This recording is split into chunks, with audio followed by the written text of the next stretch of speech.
Welcome to A9 TV. APCC chief Shrimati YS Sharmila Reddy ఆదేశం మేరకు జిల్లా కేంద్రమైన ఒంగోలు నగరంలో 100 రోజుల రాష్ట్ర ఎన్డీఏ ప్రభుత్వ పాలనకు వ్యతిరేకంగా సూపర్ 6 పథకాన్ని అమలు పరచాలని కోరుతూ జిల్లా కాంగ్రెస్ పార్టీ ఆధ్వర్యంలో జిల్లా నలుమూలల నుంచి పెద్ద ఎత్తున తరలివచ్చిన కాంగ్రెస్ పార్టీ శ్రేణులతో నిర్వహించిన తాలీ బచావ్ కార్యక్రమానికి సంబంధించిన దృశ్యమాలిక. షేక్ సైదా డీసీసీ అధ్యక్షులు ప్రకాశం జిల్లా.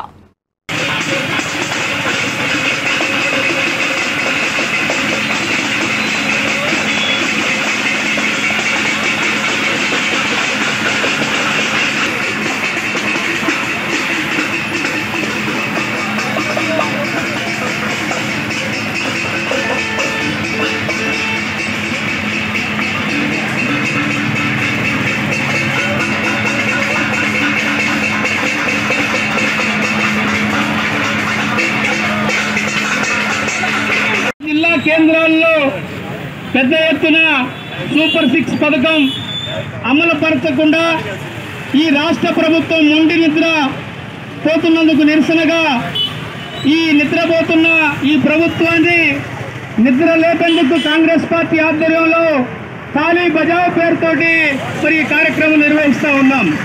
ఈరోజు ప్రకాశం జిల్లాలో ఒంగోలు కలెక్టరేట్ ముందు ఇంత పెద్ద ఎత్తున ఆందోళన కార్యక్రమం నిర్వహిస్తూ ఉన్నాం.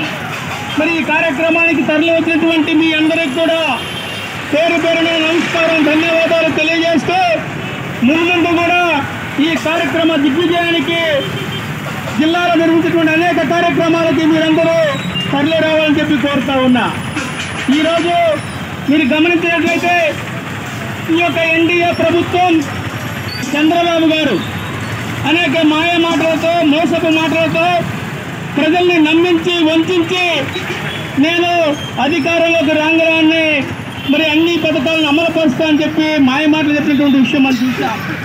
సూపర్ 6 పథకాలను తీసుకొచ్చి అందరి చెవుల్లో క్యాబేజీ పూలు పెట్టి ఓట్లు ఎక్కించుకొని గద్దెనెక్కినటువంటి ముఖ్యమంత్రి 124 స్థానాలు పొంది మరి ముఖ్యమంత్రి అయినటువంటి చంద్రబాబు 100 రోజులు పూర్తయినా ఇప్పటికి కూడా మరి ఈ కార్యక్రమాలని అమలుపరచకుండా మరి మొద్దు నిద్రపోతున్నందుకు నిరసనగానే మరి షర్మిలారెడ్డి గారి సారథ్యంలో కాంగ్రెస్ పార్టీ నాయకత్వంలో ఈ యొక్క ఆందోళన కార్యక్రమం నిర్వహిస్తున్నామని చెప్పి మీకు తెలియజేస్తా ఉన్నాం. సోదరులారా, ఇప్పటికైనా చెప్తా ఉన్నాం, మీరు చెప్పే ఉద్యోగ అవకాశం కల్పిస్తామని చెప్పి మీరు గొప్ప గొప్ప మాటలు చెప్పారు. మీరు ఒక్కరికైనా ఈ 100 రోజుల పాలనలో ఒక్కరికైనా ఉద్యోగం ఇచ్చారని చెప్పి నేను మీ ద్వారా అడుగుతా ఉన్నా.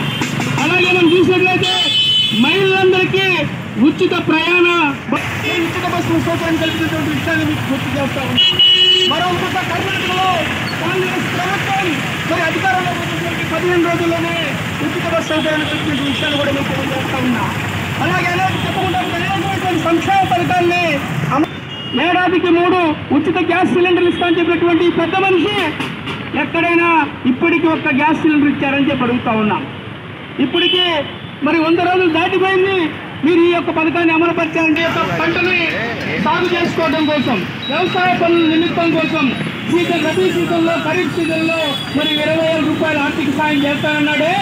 ఇప్పటికే ఖరీఫ్ సీజన్ పూర్తయిపోయింది.